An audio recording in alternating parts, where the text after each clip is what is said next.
Ձերը, որն ասում եք մեր ձևով անում ենք, ձերը ձեր ձևով չի, ձերը ասենք չանենքն է։ Երևանի ավականու ընդդիմադիր անդամ Մեսրոպ Մանուկյանը հերթական նիստին խոստացված ու չիրականացվածն է թվարկում։ Նախընտրական քարոզարշավի ժամանակ ժողովրդին ասե ու խաբել եք ՔՊ-ականներ։ Մինչև 2025 թվականը կառուցելու ենք Մերքոնյան Իսակով Արշակունյաց Պողոտանները կապող շուրջ 2 կիլոմետր ճանապարհը, որը այս տարի ասում ենք կսկսենք։ Սուտ, ասե խաբել եք մարդկանց, որ 25-ին պատրաստ է լինելու։ 25-ին կառուցելու ենք Արշակունյաց Գրիգոր Լուսավորի ճանապարհային նոր հանգույցը։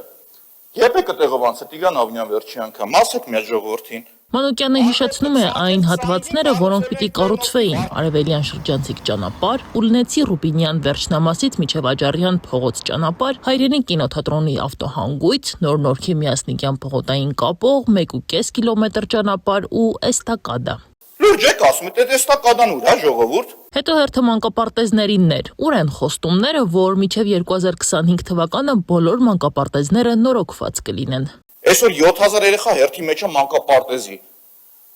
Կոյրունի վրայի մանկապարտեզը փակում եք, մոռանում եք։ Հիմնը հատակ ավիրում եք, չկա այդ մանկապարտեզ, գնում ես տեղը չի երևում։ Ավականում մյուս գործընկերներն էլ հիշեցրին հաղթանակ թաղամասի մանկապարտեզի մասին, ինչ միջոցներով պիտի կառուցեն։ Այդ 80 մանկապարտեզը, պարոն Ավինյան, որ խոստացել էիք հաղթանակ թաղամասի բնակիչներին, այդ ինչ ձևով ենք անելու, եթե բյուջեը մարտացոլված չէ։ Քաղաքային իշխանության ներկայացուցիչները պարզաբանեցին 80 մանկապարտեզի համար Երևանի քաղաքապետարանի շինարարության եւ բարեկարգման վարչությունը նախապես պատվիրել է նախագծային փաստաթղթերը։ Ներկայում դրանք համալիր փորձաքննության փուլում են, իսկ եզրակացությունը ստանալուց հետո նախագծերը կփոխանցվեն համապատասխան գործընթացների համար, բայց պատասխանը ավականու ընդդիմադիր անդամին չբավարարեց։ Նախ Տիկին Խաչատրյան այդ 80 մանկապարտեզի հետ, որ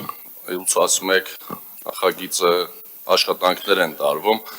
այսինքն 22 դպրոցի Գևորգ Արշակյանի դպրոցի նման աշխատանքները տարվում են, որ մինչ օրս 17 թվականից մինչև հիմա այդ դպրոցը տենց կեսը սարքված է, կեսը ոչ նմանատիպ ձևով ենք անելու, թե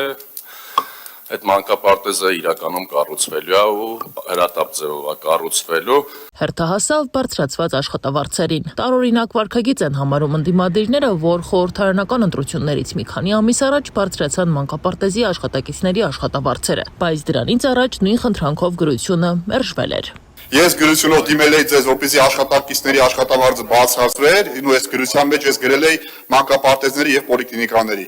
Դուք մերժել եք, պոլիկլինիկաների մասով պատճառաբանել եք, որ դա առողջապահության նախարարի տիրույթում է, այս մանկապարտեզների մասով մերժել եք։ Սա եղել է 25 թվականի վերջին։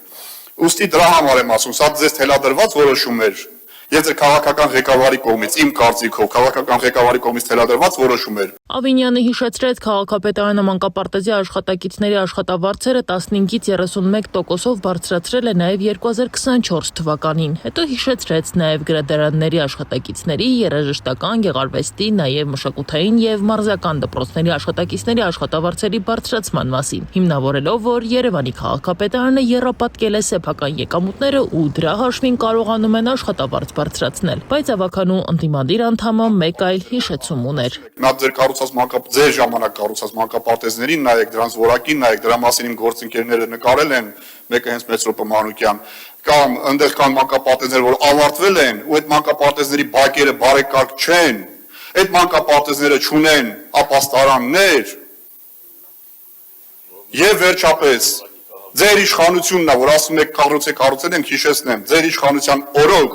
200-ից ավել մանկապարտեզ, 200-ից ավել դպրոց տվել եք թուրքերին։ Շինթույլտվությունների հարցն էլ քննարկվեց, ու քանի որ ըստ ավականու անդամի ոչ մի դիմորդ մերժում չի ստացել, առաջարկեց քաղաքապետ Ավինյանին բարերարի կոչում տալ։ Նույնիսկ ուզում եմ առաջարկեմ Քրոյանի փոխարեն ձեր անունը դնեն այդ փողոցի վրա,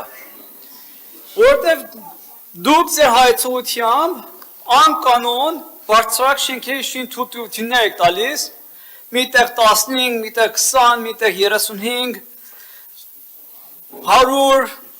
Ըստ Զարոկյանի, Երևանում այս տեսակ շինթույլտվությունների հաջող պատկերը կարող է կոռուպցիոն ռիսկեր ստեղծել։ Նա օրինակ է բերել Պոլիտեխնիկի հարակից տարածքում նախատեսվող շինարարությունը, պնդելով, որ այդ հատվածում ավելի բարձր հարկայնությամբ շենք կառուցելու թույլտվությունը կառուցապատողին կարող է զգալի տնտեսական առավելություն տալ։ Ավականու անդամը քննադատեց նաև, որ քաղաքում նոր շինարարություններին զուգահեռ բավարար ուշադրություն չի դարձվում ենթակառուցվածքներին, գոյուղուն, սոցիալական ենթակառուցվածքներին եւ կանաչ տարածքներին։ Պարոն Զարոկյան, ուզում եմ հիշեցնել, որ ձեր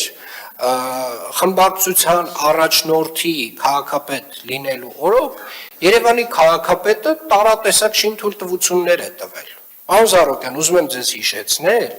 որ ձեր խմբակցության առաջնորդի քաղաքապետության օրոք Երևան քաղաքը այդ շինթույլտվություններից, այդ ճարտարապետական հատակագծերի, այդ ճարտարապետական առաջադրանքներից դες մոտավորապես 0 դրամ է հավաքագրել։ Մեսրոպ Մանուկյանն էլ հակադարձելու եկավ։ Մի որը որ լավն է,